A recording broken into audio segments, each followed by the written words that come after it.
ஊழியம் பண்ணுறாங்க, அபிஷேகம் பண்ணப்பட்ட மக்களுக்கு பில்லி சுனி பழிக்கம்மா. அது கிறிஸ்தவங்க மந்திரம் பழிக்கம்மா. ஏன் அந்த பில்லி சுனி ஆவி மறுபடியும் அவங்களை தாக்குது, போராடுது? ஒரே குழப்பமாக இருக்குது பிரதர்ன்னு சொல்கிறாங்க. எப்போ ஒரு மனிதன் ரட்சிப்பில்லாத போது எதுக்கு அவன் அடிமையாக இருந்தானோ, கடவுளை அறியாத போது, ஏற்றுக்கொள்ளாத போது, விசுவாசிக்காத போது, இப்போ ரட்சிக்கப்படும் போது அந்த அடிமனத்தின் ஆவி அவனை விட்டு வெளியே போகுது. இந்த வெளியே போன ஆவி என்ன செய்யுதுன்னா, நல்லா கவனிக்க வேண்டும்.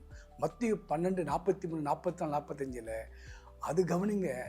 வனாந்தத்தை அலைந்து திரிந்தும் தனக்கு இளைப்பாடு இல்லாத நிமித்தம் தான் விட்டு வந்த வீடு அப்படின்னா இருதயம், மனுஷன் திரும்பி வந்து பார்க்கதான். அந்த வீடு வெறுமையாக இருந்தால் போய் தண்ணீரும் பொல்லாத 7 ஆவி கொண்டு வந்து அவன் நிலைமையை மோசமாக்கக்கூடியது தான் அந்த ஆவி. எப்போ அது வருதுன்னு நான் கவனிக்க வேண்டும்.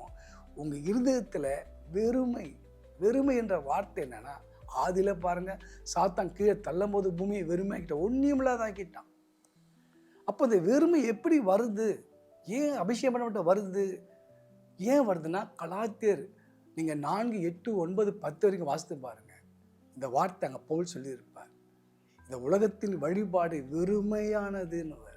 அப்போ தேவனை அறிந்தவர்களும் அறியப்பட்டவங்களும் என்ன செய்யக்கூடாதான், இந்த உலகத்தின் வழிபாடுகளுக்குள்ளே போனீங்கன்னா அது வெறுமையானது. அப்போ பவுல் சொல்கிறாரு, நான் பட்ட பிரயாசங்கள் வீணாகி போயிடுச்சேன்றார்.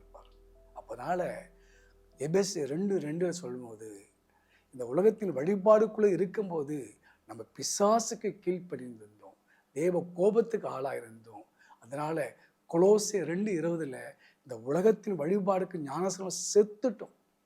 செத்து போனாங்க. மறுபடியும் அமாவாசை, கீர்த்திகை, வெள்ளிக்கிழமை, செவ்வாய்க்கிழமை அந்த உபவாசம் இந்த உபவாசம் சொல்லி கிழமை பார்த்து நீங்கள் பண்ணீங்கன்னா அது வெறுமையானது.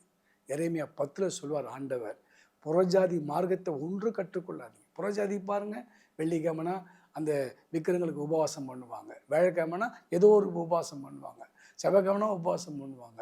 நீங்கள் புறஜாதி மார்க்கத்தை படி செய்யாதீங்க. ஏன்னா அந்த உலகத்தின் வழிபாடுக்கு நம்ம செத்துட்டோம், மறித்துட்டோம். அதனால் எந்த நாட்கள் குறித்து பயந்தீங்கன்னா அதை வெறுமையானது, அதன்படி செய்தீங்கன்னா அதை வெறுமையானது. உங்கள் இருதயம் வெறுமையாகும் போது எப்படியாப்பட்ட பில்லி சுனி ஆவியும் உங்களை தாக்கக்கூடிய வழி அதுதான். கவனமாக இருங்க, நாட்களை பார்க்காதீங்க. அப்படி நாட்கள் இருந்தால் கவனமாக தெளிவாக இருங்க. இந்த நாட்களுக்கு வழிபாடுக்கு நான் செத்து இருக்கிறேன், புதிய மனுஷனாக இருக்கிறேன், சத்துரு எனக்குள்ளே வருவதற்கு வழி இல்லை. God bless you.